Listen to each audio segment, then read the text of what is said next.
कब्ज की समस्या का महाकाल है ये दो गले हुए फल। आप गैस कर सकते हैं इन फलों में से कौन से दो फल हैं। ये देखिए मैंने चूज करके रखे हैं फल। कब्ज की समस्या रह नहीं सकती अगर इनको खाने का तरीका ठीक हो। मेरा पूरे देश के जितने भी न्यूट्रिशनल एक्सपर्ट्स हैं उनको ये चैलेंज है कि इससे अच्छा अगर कोई फल कब्ज के लिए है तो मुझे बताएं। फिर सेब की कीमत ज्यादा क्यों है? क्योंकि पूरे देश में जागरूकता का अभाव है। इतने सारे लोग आए हुए देखिए इस सेशन को सुनने के लिए। मैं चाहता हूं कि इस चीज का पूरे देश में प्रचार प्रसार हो कि अगर ये दो फल लेंगे तो कब्ज रह नहीं सकती, बस इनका खाने का तरीका ठीक होना चाहिए। इसके साथ ही साथ अपनी लाइफस्टाइल भी ठीक करनी पड़ेगी। उस लाइफस्टाइल में क्या क्या खामियां होती है जिनकी वजह से कब्ज होती है, मैं एक एक चीज आपको बताऊंगा। पहले मैं आपको बताता हूं कि इन फलों को खाने का तरीका क्या है। वो क्या ऐसी लाइफस्टाइल हो कि आगे से कब्ज कभी दोबारा से हो ही ना। तो देखिए अगर कब्ज है किसी को तो ये दो फलों में से कोई सा भी एक फल ले लें, लेकिन इनकी शर्तें हैं कि एक तो फल पका हुआ होना चाहिए। अगर मैं अमरूद की बात करूं तो अमरूद ऐसा पका हुआ हो कि जो हाथ से दबाने से टूट जाए। ये देखिए कितने प्यारे फाइबर्स हैं इस अमरूद के, कब्ज रह नहीं सकती। तो ये तो हो गया पका हुआ फल हो, पहला शर्त है। दूसरा है कि जब अमरूद को खाए ऐसे करके पपोल के खाएं, बीजों को कभी भी चबाएं ना, बीजों को चबाएं ना। अगर अमरूद के गूदे को तो हम पपोल लें अच्छी तरह से, बीजों को सीधे ही गुटक जाए हम ऐसे उसके बीच बीच में पपोल के, जिससे कि जो बीज रिड़कते हुए नीचे जाएंगे तो उससे पेट बड़ी अच्छी तरह से साफ होगा, पूरी आंतों की सफाई हो जाएगी। चाहे हमारी छोटी आंत हो चाहे हमारी बड़ी आंत हो, इनकी सबकी सफाई अच्छी तरह से होगी अगर हम तरीके से खाएंगे। फिर अमरूद जब फल खाएं तो फल खाते समय कभी भी हम खाने के साथ फल ना लें, पके हुए खाने के साथ फल ना लें। पके हुए खाने से 1 घंटा पहले या 2 घंटे बाद फल खाएं।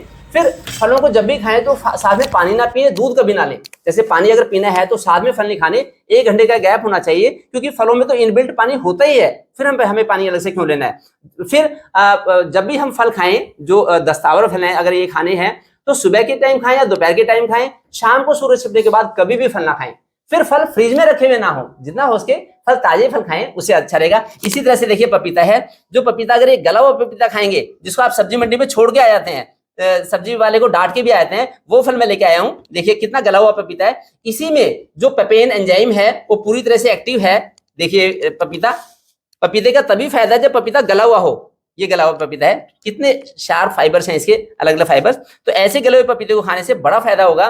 लेकिन वही बात है कि जब खाना है तो खाने के या तो 1-2 घंटे बाद खाएं या 1-2 घंटे पहले खाएं, साथ में ना लें, ये ध्यान रखना होगा। इसमें बिल्कुल एक्टिव पेपेन एंजाइम है जो आंतों की अच्छी तरह से सफाई करा देता है। फिर अगर देखिए मेरे साथ बहुत सारे यहाँ पे व्यूअर्स आए हैं, तो इनकी अलग अलग क्वेरीज भी हैं। बच्चे बूढ़े जवान हर किसी को कब्ज होती है, तो मैं चाहता हूँ कि एक एक बार आप लोग क्वेरी अपने रखें। सर जैसे छोटे बच्चों में कब्ज को कैसे ठीक करें, और सर अलग अलग मतलब प्रोफेशन से जो लोग मेरे पास आते हैं मेडिकल स्टोर पे मेरे, हाँ। तो उसमें बैंकर्स, लॉयर्स, शॉपकीपर्स वगैरह, तो सर उनमें कब्ज को कैसे ठीक करें? ओके, मैं बताता हूँ आपको। हर प्रोफेशन सर प्रेगनेंसी में कब्ज को कैसे ठीक करें, कब्ज में क्या खाएं क्या ना खाएं? ठीक है, मैं बताता हूँ। प्रेगनेंसी में बड़ी ही इंपॉर्टेंट है कब्ज को ठीक करना। Sir I want to know what is the reason of constipation, इसका रीजन क्या है? That I will tell. Okay sir. Yeah sir इसमें हम कब्ज में क्या खाएं और क्या ना खाएं?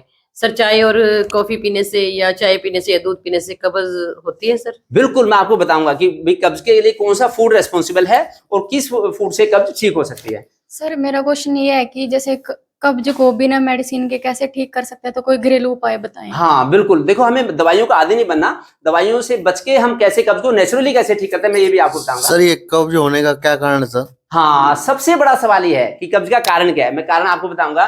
कब्ज एक तरह का माइंडसेट का साइड इफेक्ट है। अगर माइंडसेट अच्छा होगा तो कब्ज रह नहीं सकती। सर कब्ज के क्या क्या नुकसान है, इसमें क्या क्या बीमारियां हो सकती हैं और इसके क्या क्या टेस्ट कराएं? मैं आपको एक एक चीज बताऊंगा। अब मैं आपको देखिए बताता हूँ कि कब्ज में क्या खाएं क्या ना खाएं। और किसी क्वेरी? और कोई क्वेरी? सर ये मेरी 8 साल की गुड़िया हाँ। है, इसको बहुत ज्यादा जो है कब्ज रहती है, तो इसका कैसे इलाज कर सकते हैं? देखिए बच्चों में बहुत ज्यादा कब्ज होने लगी। पहले कब्ज जो थी कई बार बुढ़ापे में होती थी, लेकिन अब बच्चों को भी कब्ज होने लगी। बच्चे बूढ़े जवान किसी को भी कब्ज नहीं रहेगी। पूरे देश की समस्या का समाधान हो जाएगा कब्ज का, अगर ये बेसिक फैक्ट्स आप समझ लेंगे। देखिए जो हमारा खाना हम खाते हैं तो खाने का 45% हिस्सा हमारा फाइबर्स होने चाहिए। अगर ऐसे कच्चा खाना हम खाएंगे तो कब्ज हो नहीं सकती। अगर कब्ज होती है तो होती है गलत खाना खाने से, या तो बेकरी की चीजें, बेकरी का फूड, जो इस तरह का फूड होता है, जो बासी भोजन है। अगर मैं आयुर्वेद की बात करूं तो आयुर्वेद के हिसाब से तो जो 48 मिनट पहले का बना हुआ खाना है, 48 मिनट से पहले वो बना हुआ खाना, वो सारा एक तरह का एक्सपायर्ड फूड है। चाहे हम एक्सपायरी लिख दें उसके ऊपर 1 महीने की, चाहे लिख दें 1 हफ्ते की, चाहे 1 साल की एक्सपायरी लिख दें, ये बिस्कुट है, ये ब्रेड है, ये रस है, लेकिन आयुर्वेद कहते हैं कि जो खाना बना लिया वो 48 मिनट में एक्सपायर हो जाता है। तो इसलिए मैं चाहता हूं कि फ्रेश ताजा खाना ही खाएं, कभी कंप्रोमाइज ना करें। मैं तो ये चाहता हूं कि आयुर्वेद में तो ऐसा लिखा है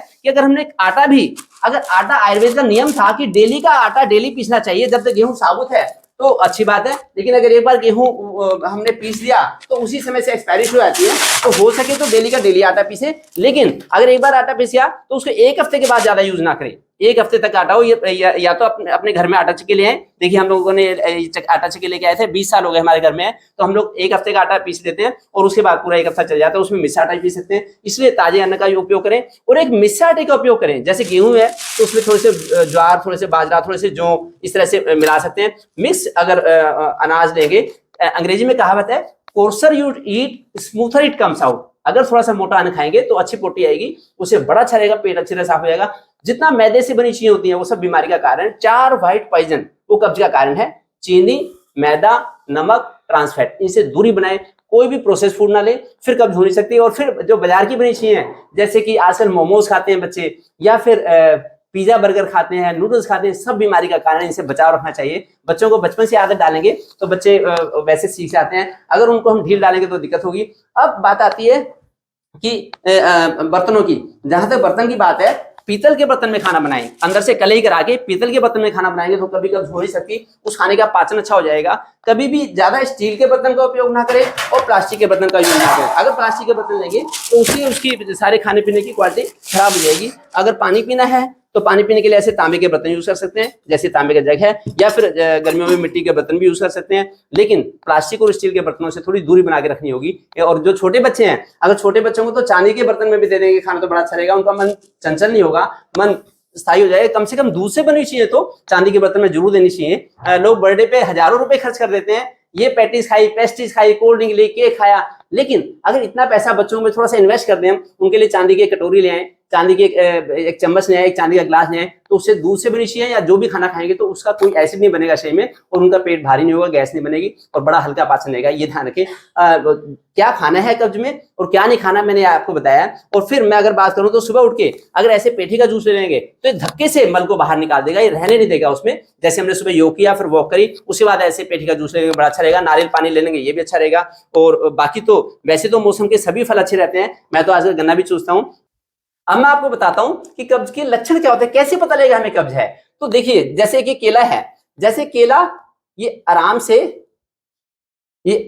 ऐसे गिर के ये ऐसे निकल रहा है और ये ऐसे बाहर आ गया। इसी तरह से पोटी भी हमारी बाहर आके नीचे आराम से गिर जानी चाहिए। अगर पोटी चिपचिपी होगी, अगर पोटी बड़ी मुश्किल से बाहर आएगी, अगर पोटी करने में 50 सेकंड या 90 सेकंड से ज्यादा का टाइम लगता है तो ये कब्ज का लक्षण है। उसके अलावा अगर हफ्ते में हमें 2-3 बार ही अच्छी तरह से पोटी आती है, या फिर पोटी करते इसमें दर्द होता है, हार्ड स्टूल होते हैं, तो ये भी कब्ज का लक्षण है। अब मैं बताता हूँ, जो आपने क्वेश्चन पूछा था भी कब्ज के कारण क्या है, तो कब्ज के एक एक कारण का मैं आपको बताता हूँ। बेसिकली जो कब्ज है वो माइंडसेट का खेल है। अगर हम वीआईपी जोन में रहेंगे, अगर हम कंफर्ट जोन में रहेंगे तो कब्ज कभी ठीक हो नहीं सकती, जितनी मर्जी दवाइयां ले लो। तो माइंडसेट, अपनी वृत्ति, अपना माइंडसेट को ठीक कर रखना होगा। दूसरा कारण है जल्दी जल्दी खाना खाना, ज्यादा खाना खाना, जल्दी जल्दी खाना खाना। पैराडॉक्सिकली अगर हम ज्यादा खाना खाएंगे तो कब्ज ठीक हो नहीं सकती, अगर हम थोड़ा खाना खाएंगे, इंटरमिटेंट फास्टिंग को फॉलो करेंगे तो कब्ज रह ही नहीं सकती। ये ध्यान रखना है। फिर डेयरी प्रोडक्ट्स का ओवर यूज, ज्यादा दूध, दही, मक्खन, मलाई, मटन, मिठाई, ये ज्यादा खाना, ये भी कब्ज का कारण है। हाई शुगर डाइट कब्ज का बहुत बड़ा कारण है। फाइबर ज्यादा होनी चाहिए। फिर कब्ज का कारण है सोशल सर्कल की कमी, सामाजिक दायरे का अभाव कब्ज का बहुत बड़ा कारण है। तो सामाजिक दायरा बढ़ाएं, उससे दिक्कत हो नहीं सकती। फिर बुढ़ापे में तो थोड़ी मसल टोन हो सकती है, तो बुढ़ापे में भी एक्टिव रहे। और वैसे भी अदरवाइज आजकल के तो बच्चे भी जो 20-20 साल के बच्चे हैं, 18-19-20 साल के बच्चे, वो भी एसी में पड़े रहते हैं, कॉफी पीते रहते हैं, लेज चिप्स खाते रहते हैं, तो उसमें भी मसल टोन पूरी हो जाती है। फिर सिंथेटिक कपड़े पहनना, ये भी कब्ज का कारण है। जहां तक हो सके तो सूती कपड़े पहने। फिर सडन रूटीन में चेंज होना, जैसे कोई ट्रैवलिंग करी, यात्रा करी, तो उसमें भी कई बार कब्ज हो जाती है, पोटी खुलकर नहीं आ पाती।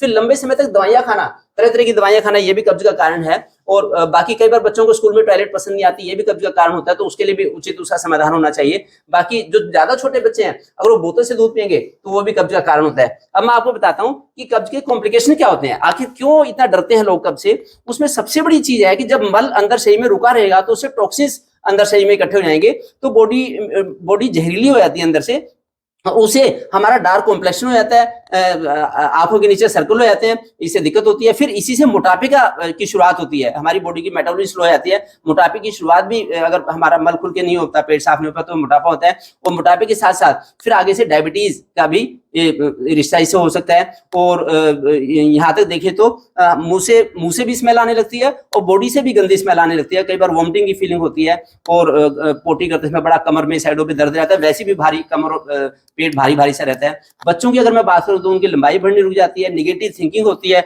आलस होता है, मोटापा आलस होता है। और यहाँ तक कि देखा जाए तो कब्ज का रिश्ता कैंसर के साथ भी होता है। अगर हमारी बॉडी में टॉक्सिन्स रुके रहेंगे तो उससे कैंसर के भी चांसेस होते हैं। इसलिए कब्ज का तो समाधान समय पे होना ही चाहिए। इसके लिए मैं बताता हूँ कि हम और अपनी लाइफस्टाइल में क्या चेंज करें।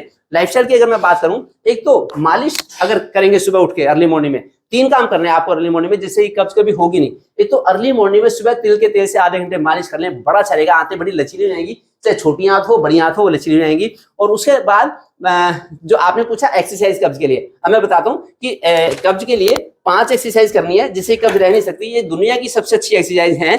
ये एक्सरसाइज अगर करेंगे तो कब्ज रहेगी नहीं। तो ये 5 एक्सरसाइज मैं आपको करके दिखाता हूँ। और एक वॉक, एक्सरसाइज के बाद फिर वॉक भी करके आनी है। ये देखिए जैसे योगा मैट है, 5 एक्सरसाइज मैं आपको बताता हूँ जो दुनिया की सबसे अच्छी एक्सरसाइज है। वर्ल्ड ओवर इससे अच्छी एक्सरसाइज कोई भी हो नहीं सकती कब्ज के लिए। ये है शंख प्रक्षालन की क्रिया। जैसे हम सुबह उठे, सुबह सो के उठे तो ऐसे कुकड़ू बैठ के ऐसे गिलास पानी पिया, थोड़ा नवाया पानी तांबे के बर्तन में पी सकते हैं, ऐसे पिया। फिर हमें 5 एक्सरसाइज करनी है।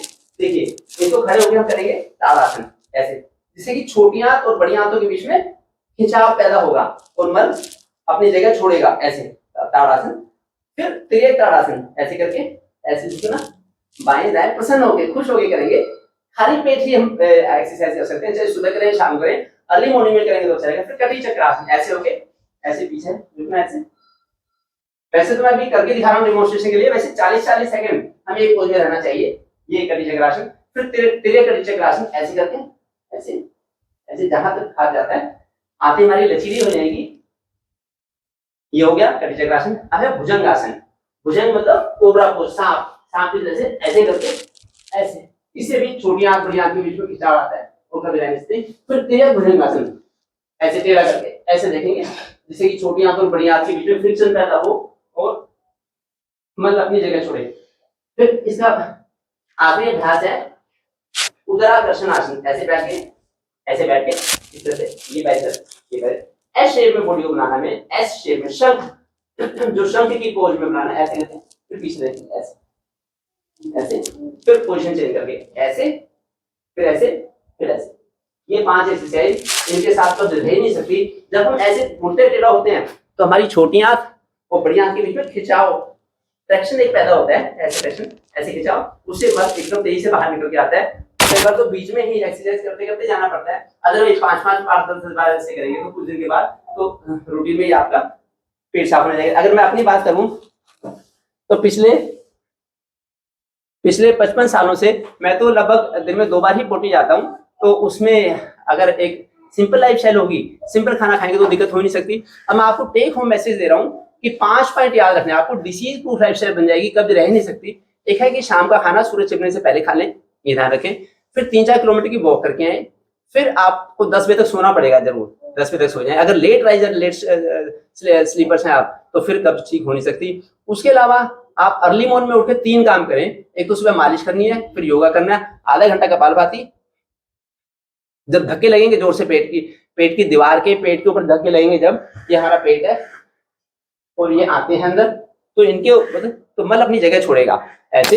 तो कपालभाति, आधा घंटा कपालभाति, आधा घंटा अनुलोम, और फिर आधे घंटे के आसन, जैसे सूर्य नमस्कार कर लिए मैंने, शंख प्रक्षालन की क्रिया बता दी। ये 3 काम सुबह करने। फिर उसके बाद वॉक करने जाए, सुबह अर्ली मॉर्निंग में वॉक करने जाए। पहले मालिश की, फिर योगा किया। देखिए 2 घंटे तो बॉडी को देने पड़ेंगे। जैसे हम अपने कमाई में से 10% पैसा अगर हम टैक्स में जमा कराते हैं तो हमारा पैसा व्हाइट मनी बन जाता है। इसी तरह से अगर हम 24 घंटे के दिन रात में से अगर 2.5 घंटे अपनी बॉडी को दे देंगे तो बीमारी छू नहीं सकती। 2 घंटे सुबह दे दें, आधे घंटे में 30 मिनट में 3 किलोमीटर की वॉक शाम के खाने के बाद करके आए। सूरज छिपने तक खाना खा लिया, उसके बाद वॉक करके आए। फिर दिन का टाइम कैसे मैनेज करें? प्रोफेशन के लिए 12 घंटे बहुत है, सुबह 8 बजे से लेकर शाम के 8 बजे तक का टाइम काफी है, बाकी टाइम 2 घंटे तो बॉडी के लिए देने पड़ेंगे, 2-2.5 घंटे दिन में। एक काम करना आपको कि आप इंटरमिटेंट फास्टिंग फॉलो करें, 8 घंटे की फीडिंग विंडो रखें, 8 घंटे खाना खाएं, बाकी 16 घंटे बॉडी को रेस्ट करने का मौका दें, जिससे कि जो खाना खाया है उसकी प्रोसेसिंग अच्छी तरह से हो जाए। तो इसलिए 8 घंटे खाना खा के, जो मैं तो पिछले लगभग 28 साल हो गए जब से शादी हुई है, तो मैं तो दिन में 2 बार खाना खाता हूँ, और चतुर्मास में पिछले 6 साल से मैं 1 टाइम खाना खा रहा था। अब कार्तिक का महीना, अब कार्तिक के महीने में मैं 1 टाइम खाना खा रहा हूँ। अगर 2 टाइम खाना खाएंगे तो कब्ज रह नहीं सकती। जितना ज्यादा नमक जाएगा बॉडी में, ज्यादा मीठा जाएगा, ज्यादा अन्न जाएगा, उसको वॉश करना बड़ा मुश्किल है बॉडी के लिए, लेकिन फाइबर्स बॉडी में जाएंगे तो उनको वॉश करना बड़ा आसान है। तो दोपहर के खाने में, चाहे ऑफिस में काम करते हो आप, चाहे डॉक्टर्स हैं, इंजीनियर्स हैं, आईटी पर्सनल हैं, लॉयर हैं, एडवोकेट हैं, जज हैं, जैसा आप पूछ रहे थे, तो सभी तरह के लोग अगर दिन में दोपहर में फल लेके जाएं अपने ऑफिस में, तो फलों से अच्छा काम चल सकता है। और सुबह अपना पेट भर के खाना खा के जाएं, शाम को फिर जल्दी आके खाना खा लें, उससे कब्ज रह ही नहीं सकती। अदरवाइज अगर कब्ज है भी किसी को,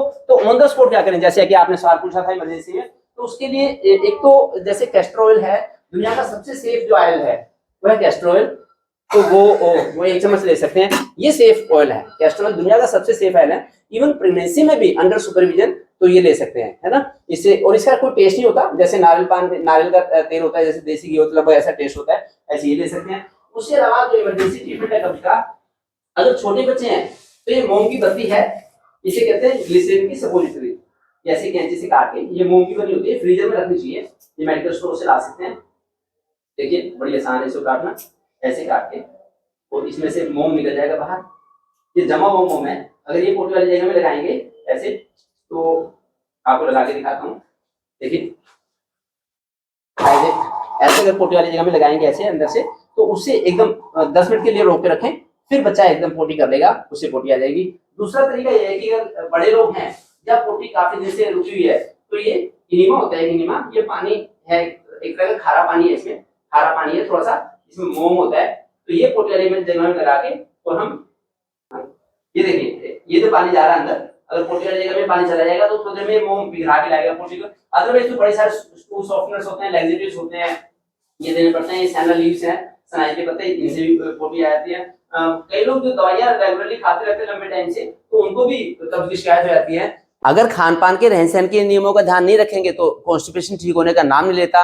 तब दुनिया भर के टेस्ट करवाने पड़ते हैं, चाहे एक्सरे करवाना पड़े, अल्ट्रासाउंड कराना पड़े, रेक्टल बायोप्सी लेनी पड़े, एनो रेक्टल मैनोमेट्री करनी पड़े, तो फिर भी दिक्कत पकड़ में नहीं आती, कई बार ऐसा होता है। और फिर मैं तो चाहता हूँ कि खान पान रहन सहन का ध्यान रखिए, आप ठीक रह सकते हैं। हमारे घर तो बड़े बड़े महापुरुष आए, हमारे घर में स्वामी विवेकानंद के कलीग आचार्य कल्याण देव जी, ये आए, 125 वर्ष की उम्र में आए, तो ये बड़ा खुश हुए।